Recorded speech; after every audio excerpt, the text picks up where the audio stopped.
Hello, my name is Helen Campbell, formerly in SCIC in the European Commission, and I am now a retiree from that service. And I'm going to talk today about global warming and some interesting plans and projects. In fact, I mentioned earlier in a previous speech work which was being done by one Sir David King, and I'm going to continue along the same line, and I'm going to start now. As I said in a previous speech, Sir David King is a scientist, a British scientist who came to the forefront when he was asked by a previous British government in 2001, when Tony Blair was the Prime Minister. He was asked to help to find a solution to the spread of foot and mouth disease among cattle. He did so successfully. And so all these years later, his name is still well known, and he's been asked to come forward with some proposals to curb global warming. Now, on that subject, we hear endless statistics and figures, and sometimes we wonder probably, what exactly do they mean? Do we really need to worry? Because some people say we don't. Sir David says, yes, we do need to worry. And he is something of a visionary. He says that if the Arctic Sea ice continues melting at this rate, the Greenland ice sheet will collapse completely. And that's a catastrophe. That's enough water to raise sea levels by 7 meters. 7. In fact, the City of London could not be defended against 1.5 meters, let alone 7, says Sir David. And of course, this applies to many other cities, Brussels included, where I am. He points out that every coastline city would be underwater.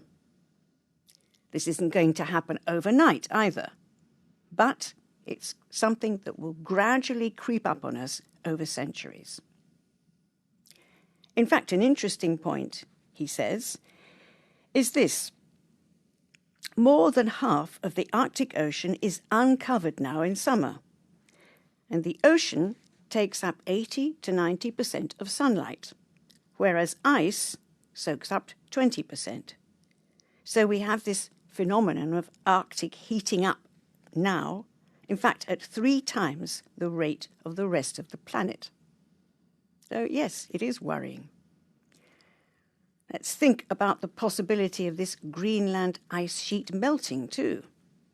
As I said, not something that'll happen overnight, perhaps indeed 100 or 200 years hence.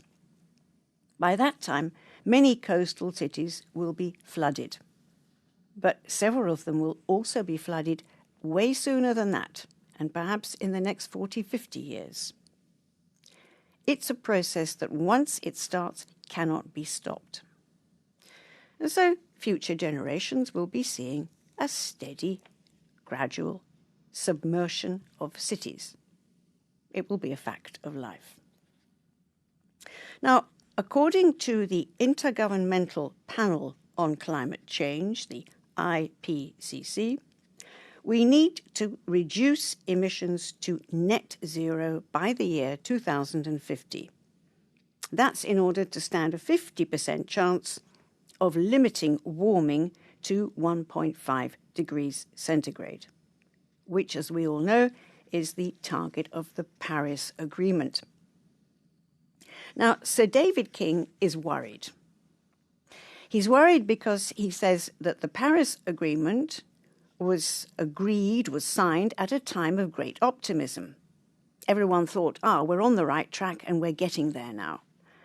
But that has gone, because then, and it was 2015, everyone thought proudly, well, we've already achieved what we needed to achieve. Actually, no. Post-Paris, that was the important thing, and unfortunately, nothing much has happened. One of the problems is that there's no real leadership. We've seen comments and films, indeed, from Al Gore, for example, Brad Pitt has also given his say, and of course the ever-present Miss Greta Thunberg, reaching the front pages wherever she can and telling us what to do in future and what we've done wrong in the past. Then we have Extinction Rebellion in the UK. So people, yes, celebrities, yes, movements, but there's no real leadership. And no doubt Greta Thunberg is being listened to by many, but you cannot ask a 16-year-old to lead the world.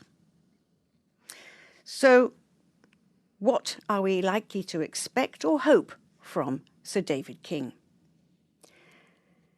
Perhaps not as much as we would like. I'm looking now at what Sir David did then and how successful he was in 2001, but how things have deteriorated since then. Sir David then, at that stage, he set up what he called climate attachés, so people who would be placed at UK embassies all over the world and people who would be advising the governments in those countries to help to protect the environment, to go green. An excellent initiative. But then, just before he retired from government, Tony Blair decided to step down, no longer to support the attachés, and unfortunately, 100 of them were removed. Well, the department of Sir David himself suffered losses too. He had a department of 20 people, cut down to 3. Can we hope for things to turn around now? Perhaps. But let's look at our role in all this as well. Sir David is exhorting us to turn the lights off, to ride bicycles, to think about the environment in everything we do. And how easy is it going to be for us all to, for example, cut down the number of holidays that we take, which mean air travel? Change our diets too, because that is also on the cards. Eat less meat. All these things are being pushed and advocated by Sir David, but by many others as well. And here's another plan that I mentioned previously as well. I mentioned in a previous speech, that is. His plan is to plant kelp forests under the sea because kelp captures CO2. So you'd have underwater forests of kelp sucking up that CO2 and pumping the nutrients from the water below. Why not? It sounds like a good plan to me. And those of you who like underwater swimming, underwater diving, like my niece does, well, you can go and watch the fish, do your diving, and then look at the forest at the same time. Seems to me like an excellent idea for a future holiday. Thank you.